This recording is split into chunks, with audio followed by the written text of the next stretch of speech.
Your reputation, how others see us. Our reputation is our flock, is our head, is our goat, is our cattle. So if you always deliver results, people will trust you with what is important to them and reward you accordingly. So now when I got into ministry, I wasn't a cattle rearer. I didn't have goats. All I had was my vocation, the calling that God has given to me. That's all I had. And I had the church that God had allowed me to start. That was my company. That's all I had. That's my flock and my reputation. How others will see me. If people thought I was a bad pastor, they wouldn't come to my church. If they thought I was lazy, they wouldn't come and listen to me. If they thought I didn't take time to prepare what I was going to say, they wouldn't value what I said. So this is all I had. This is my flock and my herds. And for you, that is also all you have. These are your flocks and your herds. Your vocation, your company, your reputation. The company may not be yours. It may belong to somebody, but if it goes down, you're going down with it. And in these days where it's very difficult to get a job, you must thank God when somebody employs you. I'm telling you, if somebody employs you, you must every day in the morning kneel down and thank God for the person. Because if that person or that company has no capacity to employ you any longer, you are in big trouble.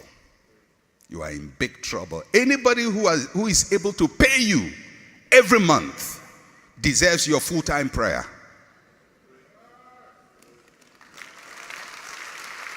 I'm telling you that. Don't take it for granted that you get up in the morning, you say my salary is not enough. That's not what I'm talking about. What is not enough if you don't have it? You don't even have something to say it is not enough. So don't use it is not enough to destroy the company that allows you to have what you consider not enough. All right? So that's all you have. Your vocation, company, reputation. That's how I saw my calling. That this is all I have. And for me it was very significant because of my history and where I was coming from and the situation of my life. And I just thank God that I have a calling. That He has allowed me to start a church. It's meeting in a classroom, but that's all I have. There was no electricity in the classroom, but that's all I have. Just a few people, that's all I have. That's my flock. Those are my herds. And if I took good care of that, then God will give me something significant.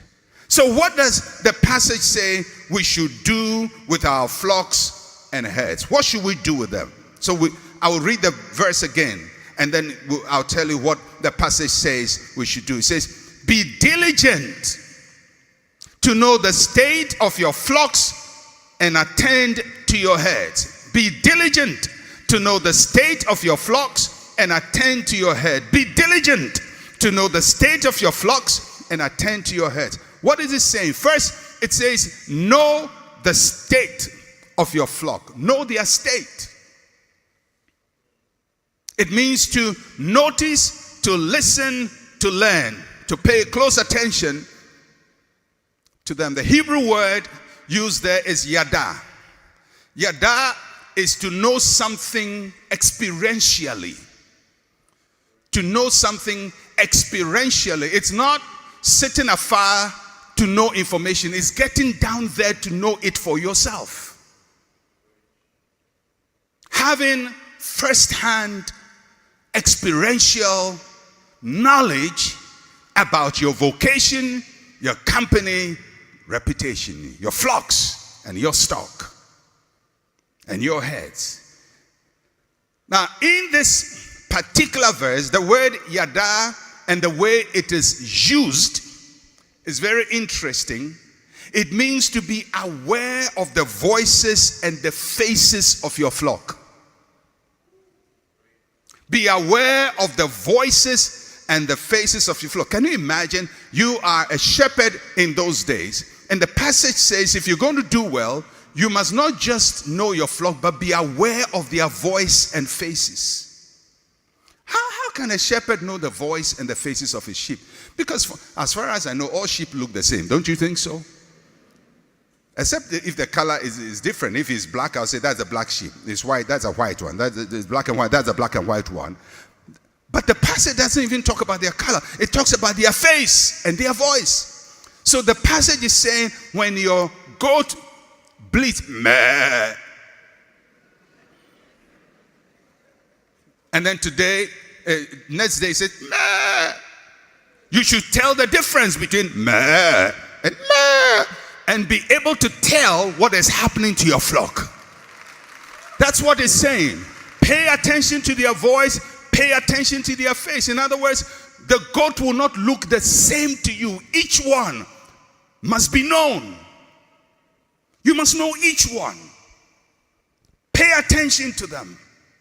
That's what the flock said. And that's what advised me when I started as a pastor. I had a small church, meeting in a small classroom. We didn't have electricity in that classroom. We didn't have drums. We didn't have equipment. We didn't have anything. We didn't have a sponsor. We didn't have money. And nobody in the church had a car, including the pastor. How am I going to take care of this flock? The passage says, pay attention. Know them. Know them intimately. You cannot sit, fold your legs, fold your arms, issue instructions, and think things will work. You have to have experiential knowledge. So, this proverb tells us that we must notice, we must listen, and we must learn if we want to improve our vocation, our place of work, or our reputation. How well do you know your work? How well do you know the place you work for? How well do you know the people you serve? Know them well. Then the second thing it says is that attend to them. Attend to them. It means to be always ready to serve. Be always ready to serve. Always ready to serve. You have to correct that. Always ready to serve. The Hebrew word that is used there means to stand at attention, ready to go to work. He says that's how you should attend to your head.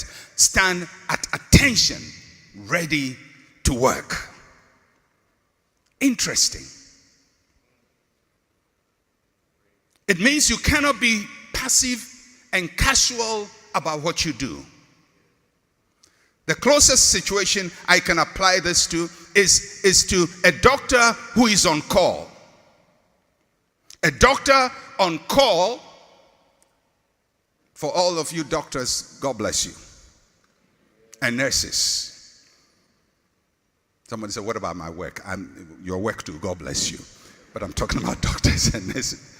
A doctor on call. It's one of those things that is so fascinating. I remember when my wife used to get pregnant.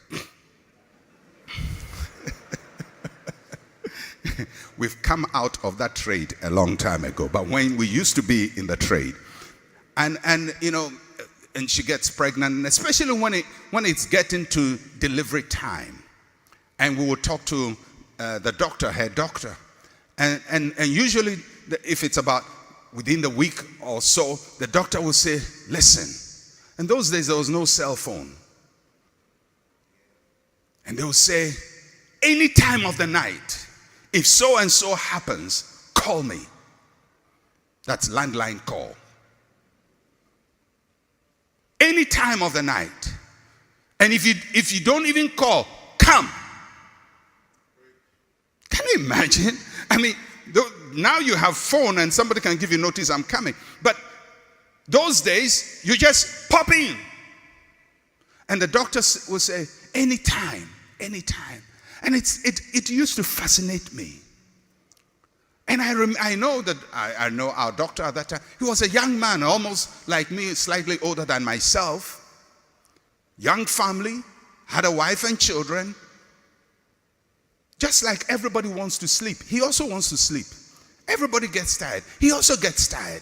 His family needs him. His wife needs him. His children need him. But he says, at this point, you are my flock. And I stand ready to my own inconvenience to serve you. That is what the proverb writer had. Attend to your flock means stand ready at any time, morning, noon, and night, to take care of the flock. No excuses. Take your work seriously. Of course, when the doctor tells you you can call anytime, please don't take advantage of that and call him and say, I was just watching this on TV. What do you think? Please, that's not what this is. This is for emergency. And most times you may never have to make that call. But just to show you, it's a mindset that the doctor has. And there are a few other professionals who have that same mindset, who would say, I'm working on this project for you. Call me 24/7. Now, there are people who say, call me 24/7, and you call them 1, nothing. 2, nothing. 3, nothing. 24, nothing. Not to even talk about 7. Call me anytime. You never get him. Line is always engaged, or you leave messages and leave WhatsApp, and they told you, call me anytime. If that's how you are managing your work, we will learn later, you're not going to do well. And it will not be the devil, it will not be demons, it will not be your grandmother, it will not be a curse, it will not even be that the nation is hard. It simply means you didn't apply yourself.